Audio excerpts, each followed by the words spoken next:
एक बार वीरवर अर्जुन उत्तराखंड के पर्वतों को पार करते हुए एक अपूर्व सुंदर वन में जा पहुंचे।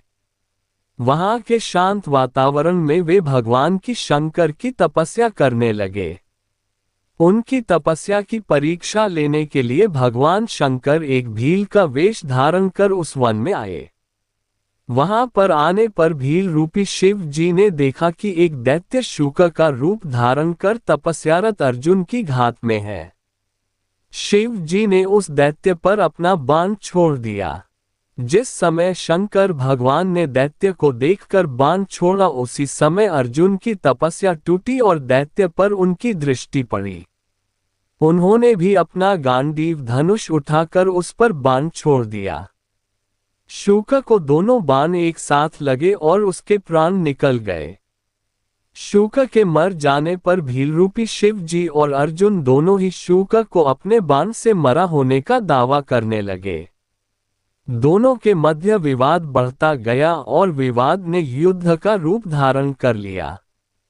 अर्जुन निरंतर भील पर गांडीव से बाणों की वर्षा करते रहे, किंतु उनके बाण भील के शरीर से टकरा टकरा कर टूटते रहे और भील शांत खड़े हुए मुस्कुराता रहा। अंत में उनकी तरकश के सारे बाण समाप्त हो गए। इस पर अर्जुन ने भील पर अपनी तलवार से आक्रमण कर दिया। अर्जुन की तलवार भी भील के शरीर से टकरा कर दो टुकड़े हो गई। अब अर्जुन क्रोधित होकर भील से मल्ल युद्ध करने लगे। मल्ल युद्ध में भी अर्जुन भील के प्रहार से मूर्छित हो गए। थोड़ी देर पश्चात जब अर्जुन की मूर्छा टूटी तो उन्होंने देखा कि भील अब भी वहीं खड़े मुस्कुरा रहा है। भील की शक्ति देखकर अर्जुन को अत्यंत आश्चर्य हुआ और उन्होंने भील को मारने की शक्ति प्राप्त करने के लिए शिव मूर्ति पर पुष्पमाला डाली, किंतु अर्जुन ने देखा कि वह माला शिव मूर्ति पर पड़ने के स्थान पर भील के कंठ में चली गई। इससे अर्जुन समझ गए कि भगवान शंकर ही भील का रूप धारण करके वहां उपस्थित हुए हैं। अर्जुन शंकर जी के चरणों में गिर पड़े। भगवान शंकर ने अपना असली रूप धारण कर लिया और अर्जुन से कहा, हे अर्जुन, मैं तुम्हारी तपस्या और पराक्रम से अति प्रसन्न हूं और तुम्हें पशुपत्यास्त्र प्रदान करता हूं। भगवान शंकर अर्जुन को पशुपत्यास्त्र प्रदान कर अंतर्ध्यान हो गए।